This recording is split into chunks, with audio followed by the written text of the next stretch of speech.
Hi friends, Cavin's கலாட்டா கிச்சனில் இன்றைக்கி நம்ம வந்து சிக்கன் 65 எப்படி செய்கிறதுன்னு பார்க்க போகிறோம். வாங்க வீடியோக்குள்ளே போகலாம். சிக்கனை வந்து நல்லா மஞ்சத்தூள் போட்டு 1/2 kg சிக்கனை நல்லா வாஷ் பண்ணிவிட்டு, கடையிலே நீங்கள் வந்து சிக்கன் 65க்குன்னு கேட்டிங்கன்னா இது மாதிரி போன்லெஸ் சிக்கன் கொடுப்பாங்க.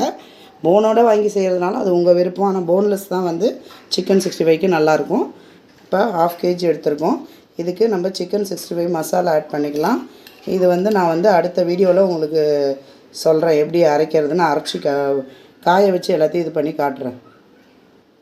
1 ஸ்பூன் போட்டிருக்கோம், 2 ஸ்பூன், 2.5 ஸ்பூன் போடுங்க, அப்போ தான் கரெக்டாக இருக்கும். நெக்ஸ்ட்டு ஒரு முட்டையை உடச்சி ஊற்றிக்கலாம். ஒரு முட்டையை உடச்சி ஊற்றிக்க போகிறோம். முட்டையை உடச்சி ஊற்றுறதுனால மசாலா வந்து உதிர்ந்து போகாது, நல்லா கிறிஸ்பியாக நல்லா டேஸ்டியாக இருக்கும். இப்போ பாருங்கள், இதை நல்லா மிக்ஸ் பண்ணணும்.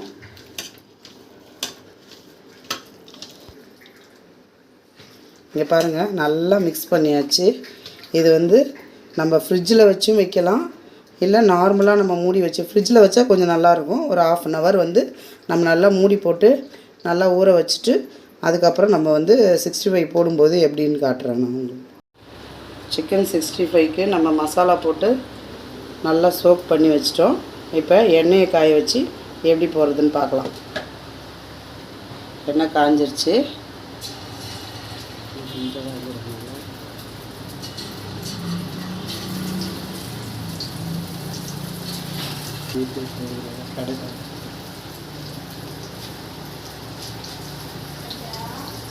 ஹாய் ஃப்ரெண்ட்ஸ், சிக்கன் 65 பாருங்கள் சூப்பராக ரெடி ஆகிடுச்சு.